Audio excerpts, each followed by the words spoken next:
From Decrypt Media, this is the Decrypt Daily, and my name is Matthew Deemer. Today on the show, the Bank of England has words for Bitcoin. So does the United States' Democratic Party. And we sit down and we talk to Beeple and Render about NFTs. That's coming up today on the Decrypt Daily.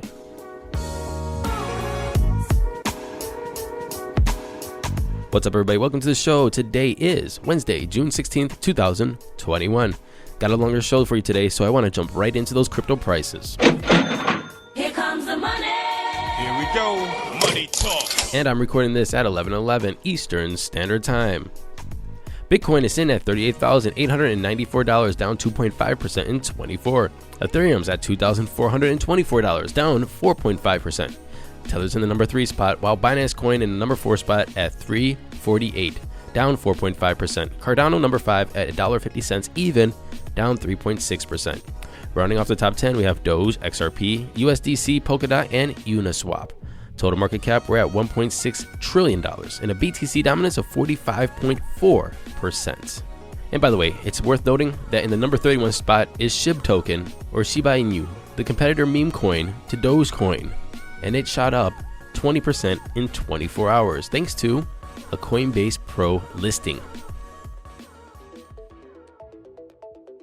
In today's conversation, we're talking to Jules Urbeck, the CEO of Render, and NFT artist Mike Winkelmann, aka Beeple. Mike, aka Beeple, and Jules, welcome to the show. Hey, how's it going? Hey there. Good, excellent. Look, we have an interesting conversation today. We're talking about RNDR, and it's advisory board to develop Beeple's archive on RNDR. But before we get into that, Beeple, Mike, how are you doing? Well, it has been a bit of a trip. It's definitely been, just amazing to see digital art be in the spot like this, like that people have been creating over the last 2 decades. And so I feel very, very fortunate. And I'm not remotely done creating artwork. So very much just kind of looking to the future and looking to how I can use these resources now to do bigger and more ambitious projects. And obviously working with Render is a huge piece of that. I mean, you probably got asked this quite a bit. And I have 2 questions coming out of this. Number one, while you're doing this art, when you're doing your picture a day, did you ever think that you were going to sell something for that much money? I did. I don't know about that, but I did think that when I hit 20 years of everydays, I did think that people were going to pay more attention to the project and that there would be more sort of like attention paid to it. I don't know about the $69 million part. That was. Wait. I mean, is it okay? And I guess I'm asking this from an average person that obviously doesn't have $69 million laying around. I mean, obviously, like taxes and stuff like that. We don't have to talk about that. I think I have like $6 left after tax. Yeah, I think you probably do.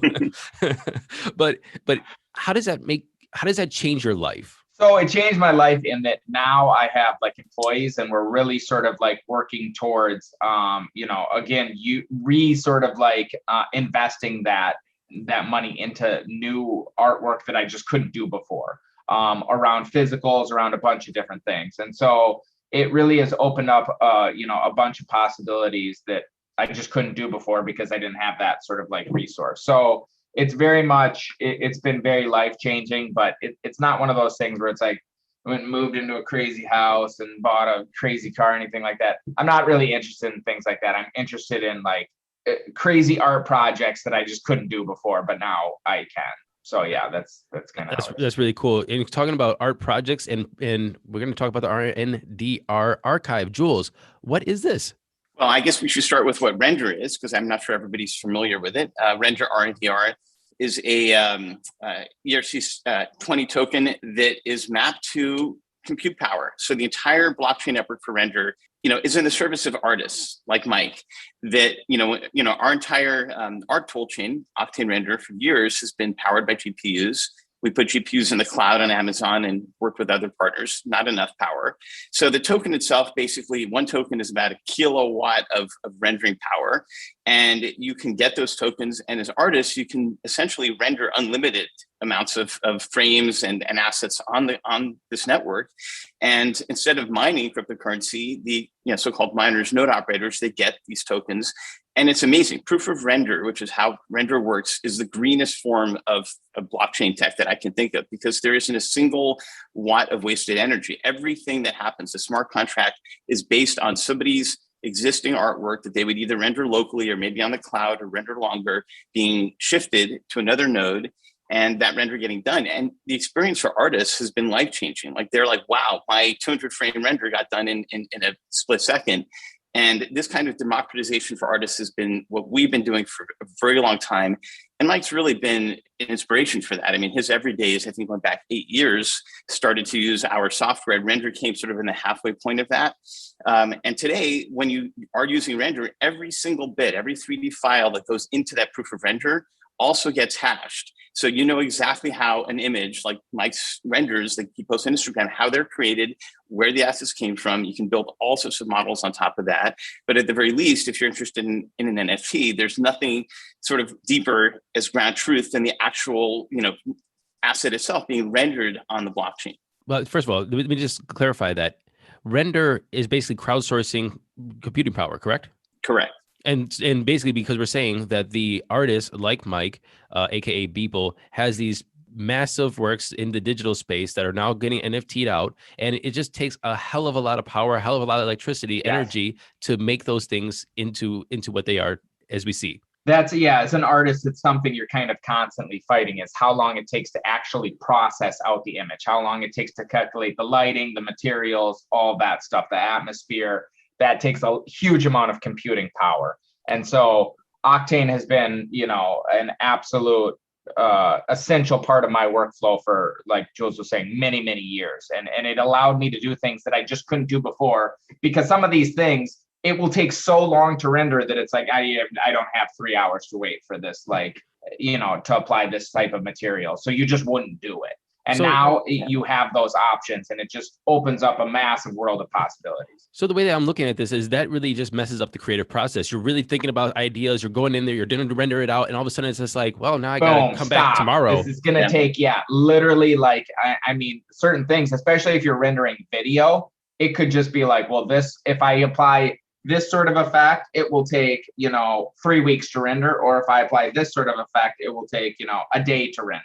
So it really, tiny little things, because the way light's processed, and because the way, just the physics of how these things get rendered out, little changes could really, really make a huge, huge difference. And that's where Octane was an absolute game changer, using the, GPUs versus the CPUs. And now with Render, it's just another step up, in terms of the possibilities that are available to artists. Jules, tell me about this Beeple archive. Yeah. So the interesting corollary of having art rendered on the blockchain through Render is that you have a perfect record of it being created.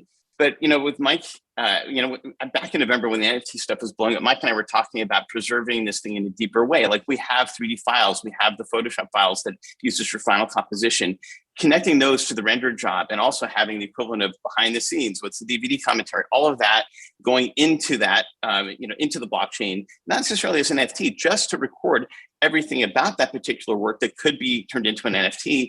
That's what the archive's about. And I think that in the case of Mike, he is his work, right? We're doing one more archive when I was talking about Mike's archive work in my last talk. And by the way, some of that work is necessary because we need to go back to some of these, 3D scenes that Mike has done. And sometimes we render them, right, for holographic displays. Those are things that are coming out where the work, 3 hours to render goes to 3,000 hours, because it's 1,000 times more pixels per square inch, right, on those holographic panels, which will be amazing for physical art. That's coming out this year. So the render archive is there for posterity. It's for 100 years from now, when people are trying to figure out what was in people's head. Well, they can look at that chain right on the blockchain, and they can see that. And right now, we can take those scenes and we can then reconstruct them. Now, those could also be part of an NFT. If you own some piece of work from Mike, the ability to re-render it and turn it into a different format or put it into physical geofence space in AR, those things become possible by referencing the work in the render archive. So that's one utility for it. And I would say that from the history or posterity perspective, we're doing a render archive for Gene Roddenberry, whose his son is my best friend. We've been doing stuff for his investor No Toy. And that is, I mean, Gene Roddenberry's passed on for 30 years. His 100th birthday is coming up, and this is almost like a time capsule. Everyone that worked on Star Trek, all these folks that are part of it, are helping to really rebuild it, including Octane scenes, right? And to get that going. And I think that there's so many things that have been missing from, even the Wikipedia pages, Star Trek Encyclopedia. This work will have that. And so, from a archiving and museum perspective, holy smokes, having something like that is awesome. And the blockchain, I think, was designed for that kind of longevity. So we want to preserve that. And we also want to make sure everything is green and eco-friendly. So proof of render, the NFTs themselves are on layer 2. It's great. I'm a huge Trekkie, by the way, so that's really awesome. I want to ask you guys, what does it look like for the next generation of an NFT? What do you think that this is going to? How do you think that this is going to evolve in, like, say, I want to say the near future, not the far future. We can, Star Trek it all day and talk about all kinds of, future tech. But how do you think this is going to look like in the next 2 to 5 years? I think you're just going to see, it sort of branch out from digital art, and sort of like people start to explore different use cases for NFTs that, that have utility or are different types of collectibles. And I think you're going to see, more people sort of like understand the concept behind this, because again, we're very, very early in this, and most people have never even heard of an NFT, much less sort of like understand the full sort of like possibilities. Because again, it's a very, sort of simple concept at its core, just sort of like proving digital ownership of an item. And that can be applied to, a virtual item, or it could be applied to a real physical item. And I think there's just a massive amount of different possibilities around ticketing or all different things that I think, it started with digital art, but I think that's really just one case. And we're really just at the absolute beginnings of this. I have a question for both of you, if you don't mind. So I'm speaking at my old neighborhood, which is a place called Slavic Village in Cleveland, and they're doing an art walk. And I'm going to be talking about NFTs, people of trying to bridge into the NFT space, the digital space, and maybe that could be a good way to either sell art or get notoriety, or and so on and so forth. What would your guys' advice, and Jules, I want to start with you. What would your advice be to artists that are in local communities that want to try to explore the NFT space or something online or digital that's outside of the traditional forms? Well, for one thing, I mean, I'm a huge proponent of getting, the software and tools that we've had commercially available to everyone. So one of the initiatives we've done, and Apple's been great with this, is we have our tools basically available for free on the App Store, currently for Mac, soon for iPad and iPhone, which a lot of people have at least that.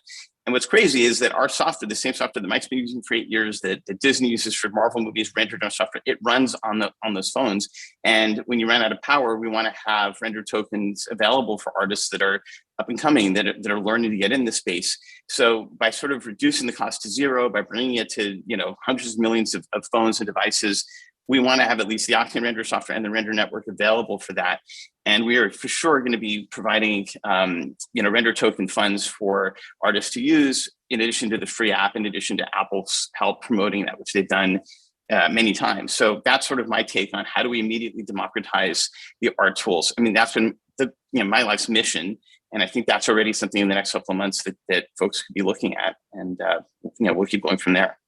Mike, as an artist, what would you say to this community? Yeah, I mean, I think it's honestly really no different than any other type of art form. And that's what I think people are kind of like thinking this is, totally different. There's no sort of secret to NFTs. The emotional connections that have with people, that's what gives it value. And so just like if you want to be a painter, start painting. Like that's it. And you need to just start creating. And there's no more secret to it than that. It's just about getting up every day, putting in the work, practicing, and you will slowly build an audience from there. Mike Winkleman, aka Beeple, and Jules Urbeck, CEO of Render, RNDR. Thank you for coming on the show, talking about the project, talking about proof of render, which is pretty damn cool. And I can't wait to tell more people about NFTs, about Render, and Well, it was nice to meet you, Mike, and I'm happy about your good fortune. I can't wait to see the art that you come out with in the future. Thank you. Appreciate the opportunity. Thank you so much. And in today's headlines, Morgan Stanley's wealth management clients may soon have more options of getting into Bitcoin. New York's digital investment group, or NYDIG, a financial service firm dedicated to Bitcoin, have filed paperwork with the U.S. Securities and Exchange Commission, or the SEC, for a pooled investment fund aimed at the clients of U.S. megabank Morgan Stanley. These funds allow companies and people to get exposure to Bitcoin's price without taking custody of the asset. U.S. House Representative from California, Maxine Waters, said that House Democrats have formed a working group focused on cryptocurrencies. The announcement came during a hearing before the House Financial Service Committee's FinTech Task Force. Waters, who chairs the House Financial Service Committee, said that cryptocurrencies continue to grow, and because of this, she organized a working group of Democratic members to engage with regulators and experts to do a deep dive on this poorly understood and minimally regulated industry. Waters is a crypto critic who spoke out this year against some decisions implemented by former President Trump's appointee to the Office of the Comptroller of the Currency, Brian Brooks. So now there's two Democrats weighing in on cryptocurrency, Elizabeth Warren and Maxine Waters. Who will be next? And since she's a crypto critic, as where I could put a plug in, this is why we need to elect Bitcoin and blockchain advocates for Washington, because people who don't understand the industry could really throw a monkey wrench in development. And finally, the Bank of England has again said Bitcoin has no worth. However, the UK bank says it's keeping an eye on stablecoins because they could be part of the financial system in the future. Bank of England's Governor Andrew Bailey said, in quote, "I have met crypto enthusiasts who take the libertarian view that something backed by nothing has more confidence and value than something backed by the state. Suffice it to say, that's not a view I agree with." End quote. What do you think? Do you think that something backed by nothing, talking about Bitcoin, has more confidence in value than something backed by the state? You can email me, matthew@decrypt.co. Thank you for listening to this episode of the Decrypt Daily. My name is Matthew Deemer. Don't forget to go to deemerforcongress.com. There's a cryptocurrency working group in Washington. And you know what? Blockchain advocates are not part of it. And that's a problem. Donate to my campaign to make sure we have blockchain advocates in Washington. Until tomorrow, happy hodling everyone.